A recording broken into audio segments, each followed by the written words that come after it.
Hey, my name is Shadowsense and you're watching Vampire, the Masquerade, Coteries of New York. Tomorrow we have a meeting between Sophie and Torque, which Boss Callahan last episode beat the fuck out of us and said, hey, you're not allowed to talk to Torque. So we're gonna figure out what the fuck's going on there. So in the meantime, I want to figure out who the fuck is watching me. Walking down the street near your haven, you suddenly spot a young, disheveled woman leaning against a wall. She looks you straight in the eye and disappears into an alley. She is your stalker. You're certain of it. You take a few running steps to catch up with her, determined to find out what this was all about. Ducking into the alley, you come upon a grisly scene. An old man, a pensioner, really, lies broken on the ground, telltale puncture marks on his neck. 3 vampires stand above the corpse, licking their lips. All were embraced young, 2 men and a woman. Black hoodies, bicycle chain, a facial tattoo. You've never seen them before and you assume you know why. They're anarchs. Hey, it's the Camarilla fucker, just as promised. I like beating up these privileged little shits. You walked into the simplest ambush in the world. The woman you saw briefly at the mouth of the alley is nowhere in sight. Yeah. Perhaps that shouldn't be surprising given her obvious powers of invisibility. I'm getting the fuck out of here. You know what? Let's do this another night. Bye! There's a chain link fence at the end of the alley. You engage the powers of your blood and run right past the anarchs, vaulting over the fence. They run in pursuit and one has supernatural speed too. However, she struggles to keep up as you slip from alley to alley, taking a shortcut through a small park and vanishing into a subway station. It's difficult to keep up with vampiric speed, even if you have similar powers. Once you emerge back above ground, you wonder what this means. Your mystery stalker was clearly willing to endanger the Masquerade to get you beaten up. Yet, it didn't feel like they were going to kill you. Whatever it was, your reflexes saved you from a face full of hurt. Oh, that should not have taken that much time out of my night. It shouldn't have. But you know what? I'll concede. You wake up. This is not your haven. It's a cramped space. You try to move your arms and find they are tied to your body. You can barely bend your legs. When you try to stretch your neck, you hit a cold ceiling. You can't quite believe it, but this is a coffin, or something close enough to it. It vibrates slightly, but you can't hear any sounds coming from outside. It's entirely dark.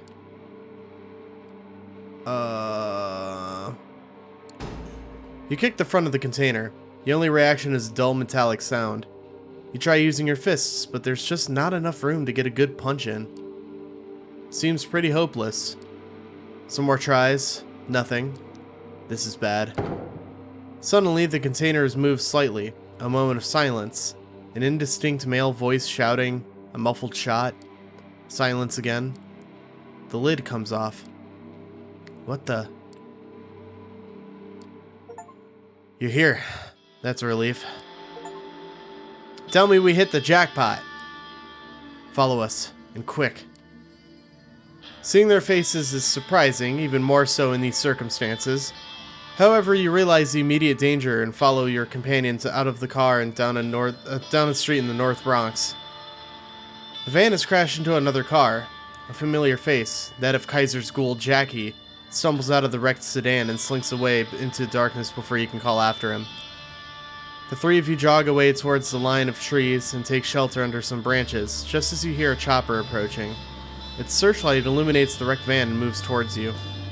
Get on the ground! I got Agathon and D'Angelo with me, this is cool. That's my coterie! Hey! Agathon takes something out of his pocket. You hear a soft breaking sound and then he just disappears from sight. You look to D'Angelo, but he's not there. Must be his disappearing trick again.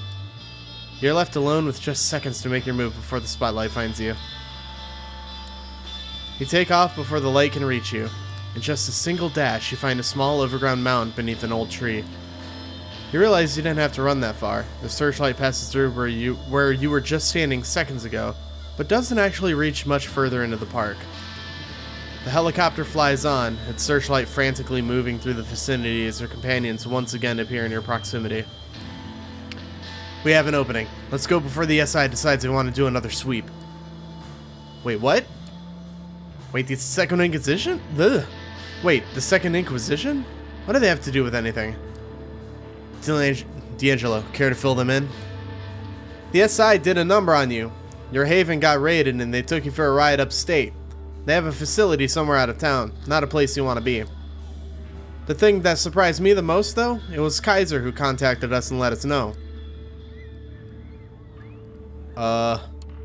If they hit my haven, then what about Sophie? Is she safe? Kid, she's been in the game for years. I'm sure she's doing just fine, sipping gourmet blood out of an expensive glass or whatever the fancy broad does. Sorry to cut in, but we better go. The limo is here. Kaiser's familiar car stops nearby and the back door opens. Your allies usher you inside and join you. Being inside this mobile fortress never felt like a relief until now. Hey, fledgling. Miss me? No, not really, but I will say this. I'm glad you're here. Well, I'm not overly fond of breaking licks out of covert SI transports, so I consider this an investment. You are here now, only because I told your buddies that you were neck deep in shit. That van you were in? One-way ticket to Hurtville, Pennsylvania. I broke you out as a favor. Now you owe me big. How the hell did you know the SI broke into my haven and took me away? Is that a piss-poor attempt at an insult, fledgling?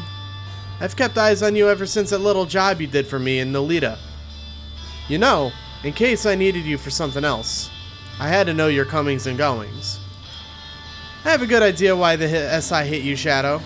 Not that there aren't a ton of good reasons for it. Might have been one of these, for instance. The screens in Kaiser's car flicker and each of them now shows a short-looped clip. It's you getting into a fight, feeding, using one of your powers. You haven't exactly kept a low profile, fledgling. I get it, you're new to this, you didn't know better, yada yada yada.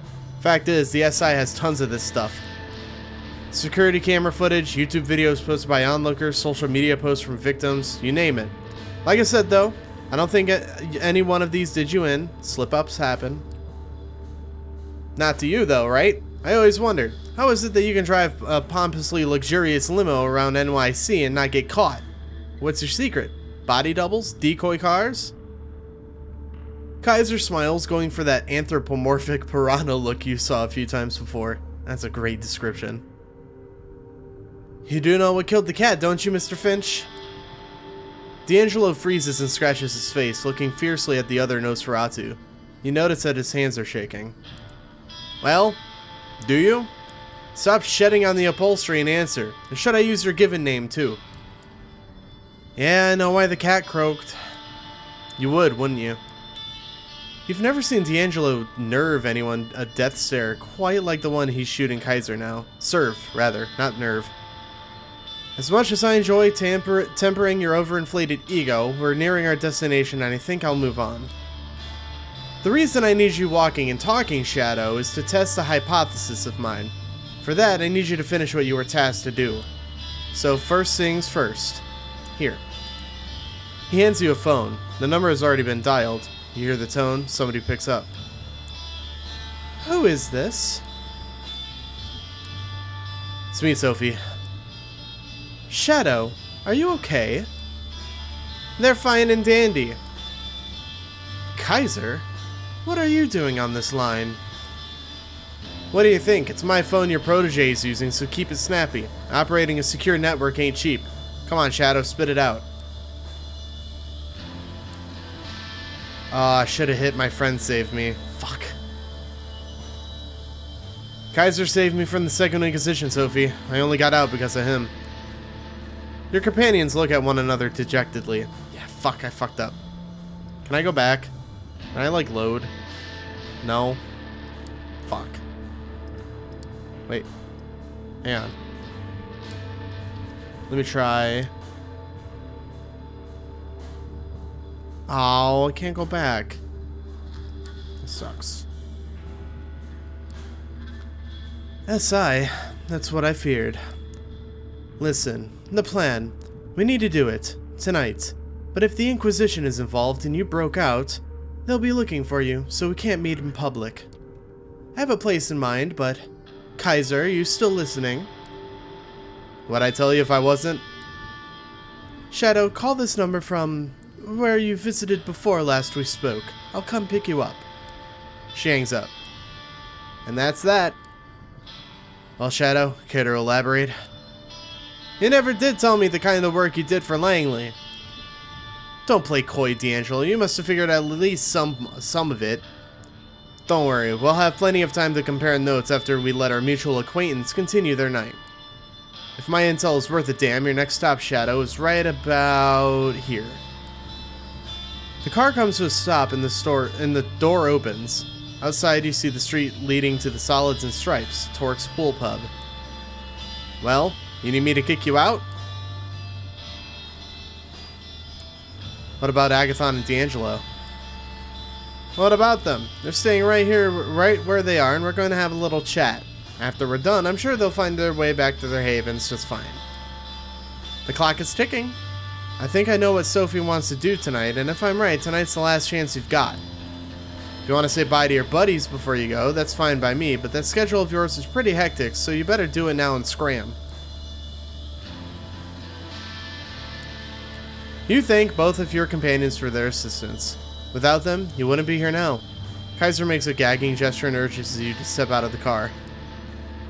You turn around and make your way into the bar. The door closes behind you and Kaiser's limo starts moving again.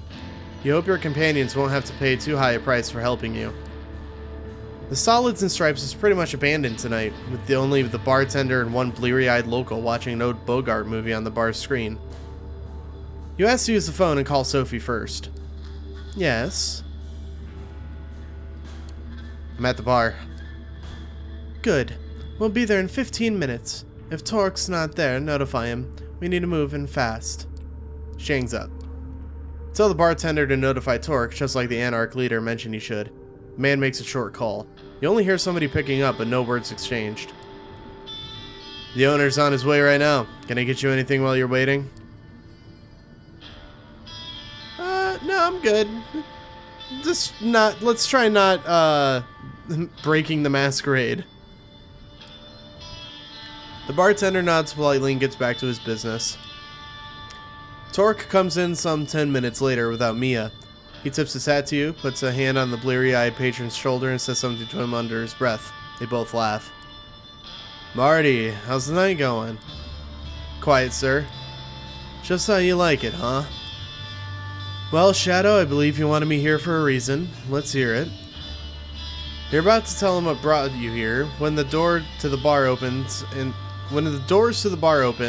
and Sophie walks in, all splendor and charisma. The patron's eyes are now glued to her, and so are the bartender's. This music is fucking loud and right in my ear, dude. God damn. Torque isn't happy with the sight. Well, this isn't what we agreed on, Shadow. Care to explain? Things got complicated. We had to improvise. Pleasure to make your acquaintance. I believe Shadow already told you why I'm here. Not in any detail, and the circumstances of our meeting were supposed to be different. So, Miss Langley, tell me why I shouldn't ask you to leave and kick out your protege while I'm at it. You will like what I have to say. Yeah, I've heard that line 100 times, but 99 of those ended up with somebody getting hurt, and that's not something I'm in the mood for tonight. We are wasting time. There's a unique opportunity we should take advantage of, and we only have an hour or so to discuss it before it will be time to act. My driver is waiting outside. Wait a goddamn minute. First of all, I'm not going anywhere without Mia. That was the deal. Second, it's Shadow who is supposed to do the driving, not your servant. Both serve me, so it's of little difference. The circumstances changed, and we had to adapt. Don't be stubborn. Foolishness does not suit you. I have a secure spot in mind where we can talk. I'll stop you right there. Torque is seething, but he's keeping a lid on his anger. His voice barely changes. My conditions were clear. The way I hear it, you want to break each one of them. I see no reason at all to agree to any of this. I believe I will be staying put tonight. You have places to be, yes? Torque, you're throwing away the only chance you have at challenging Callahan. Don't be a fool. The lid comes off. Call me a fool one more time, woman, and that's not the only thing I'm going to be throwing.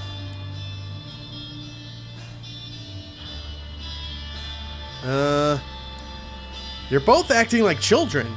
You need to put your differences aside and see the other's point of view. Both Sophie and Torque glare at you. No powers, just their personas are enough to make you feel like you'd prefer to be anywhere else but here. Who the fuck do you think you are? There's only one child here, Shadow. You're their patron, Langley. What does that tell us? What are you implying, you insolent? Shots break the front windows and a flashbang goes off in the room, changing the bar into a space of white light and ringing noise. You feel somebody tugging at your back and are thrown behind the bar. More shots ring out, bottles break, the TV shatters into pieces, the wooden bar splinters. Your sight comes back, but you think you've gone deaf because suddenly the room is silent. You see Torque beside you, and Marty, the bartender, bleeding out on the floor. You look over the bar. Sophie is standing there, her dress partially tattered, a visible hole in her leg. She is like the heart of a supernova, entrancing, unavoidable, beautiful, and terrifying. In front of her are 8 operatives looking like a private military force just standing there, paralyzed by Sophie's magnificence. Torque, you still there? Yeah. Would you kindly show your guests some hospitality? Sure thing. The Anarch is gone in a blink of an eye, and he reappears next to one of the soldiers. The armor-clad operative's head disappears in a puff of blood and bone. Same thing happens to the second. The third, you hear the radios go off on the other soldier's shoulders. Panicked voice pleading them to wake up. The fourth head pops off. The fifth. They finally realize what's happening, but it's too late. The sixth man is beheaded by what you now see is just Torque's bare-fisted punch. He's fucking Jason Takes Manhattaning them, and that's great. Torque stops by the seventh man, rips something off his neck and bites down. Sophie walks over to the last man and has him kneel in front of her before biting as well. On your right, a man in full body armor emerges from the back door raising his assault rifle. What the fuck? Not thinking twice, you stand up and grab the soldier's head in your hands. Before he can react, you twist. The sickening sound of breaking bone is followed by the crumpling of his limp body. You see Torque holding a combat knife in his hand ready to throw it. He catches your eye. Beat me to it. Langley? Sophie wipes her mouth of blood and looks at him. The meeting's still an item? Yes. I'll take it. Splendid. Torque walks behind the bar and checks on the bartender. You see the Anarch open his own wrist and feed the blood to the wounded man. Drink up, Marty. It'll make you feel better. Get the hell out of here and wait for Mia. She's coming and she'll know what to do. Torque? Yeah, coming. Take the back door, Shadow. Come on. You slink back into an alley behind the bar, leaving 10 bodies and 1 grievously wounded ghoul behind.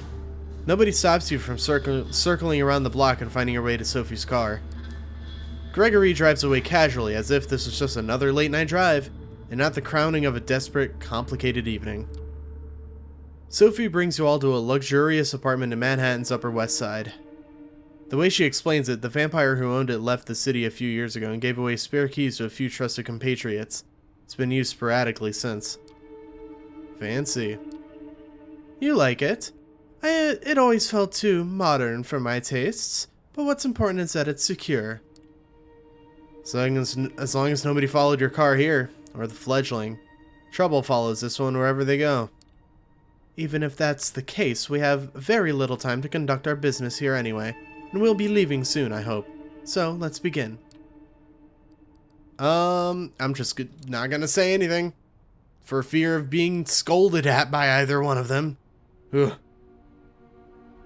Which is a terrifying thought in and of itself. You look at Sophie excited. Finally, you will learn what it is that you've been working towards for more than a week, and what it is that Kaiser wanted you to participate in. I have it on good authority that Boss Callahan is bloodbound to Prince Panhard. Torque sucks in air loudly. It's an accusation and a half, Langley. Got proof? No, but we're just a boat ride away from getting it. What is that supposed to mean? Shadow, the address that I procured from Kaiser was that meeting spot for panhards and the Baron's regular sharing of blood and other bodily fluids if the rumors are true. Wait, Kaiser knew about this? Is there anything that insufferable clump of dead skin doesn't know in this city? He knows things, but only shares them if you pay. Neither the prince nor Callahan can touch him. He's too useful. So, other than this, he's the only one who knows that you wanted the address? That makes him dangerous. Yes, as ever. If he intended to sell this information, he already did. It was just a part of the risk. I don't like that he's involved, but then again, I've been in this city long enough to know he's usually involved in some way. What was the address he gave you? They meet regularly on Ellis Island. In fact, their next scheduled meeting starts in just around half an hour. Hot damn. I'm guessing you wanted to crash that meeting. Why? So you can see proof for yourself, so that I can make sure too, and so that I have an extra pair of eyes for Panhard to consider when I present her my ultimatum. The prince must abandon her seat and leave New York City. She can go wherever she pleases, but if she stays, the entire court will know, and the next prince might not look favorably on her past. Dealing with anarchs, especially so closely, is a punishable offense in the Camarilla, as I'm sure you've heard. So I did. Torque strokes his beard and looks intently at Sophie. What exactly are you trying to accomplish here? Say you remove Panhard and I even remove Callahan. Then what? Well, then you both get to be rulers, I would assume. Torque, did you ever wonder why Callahan is keeping you in check? Excuse me. Woo, that snuck up on me. Because I wondered why the prince condemns anarchs during her visits to Elysium, but doesn't allow the ivory tower to challenge you. She, or they, have engineered this status quo not for the good of their sects, but for private gain. They keep us all in line because it lets them hold on to power for that much longer. And your goal is what? Make this Cold War turn hot? Not a great plan. You cammies will get your butts kicked out of NYC in no time. If you anarchs manage to organize, which I doubt you will, at any rate, it's a risk I'm willing to take.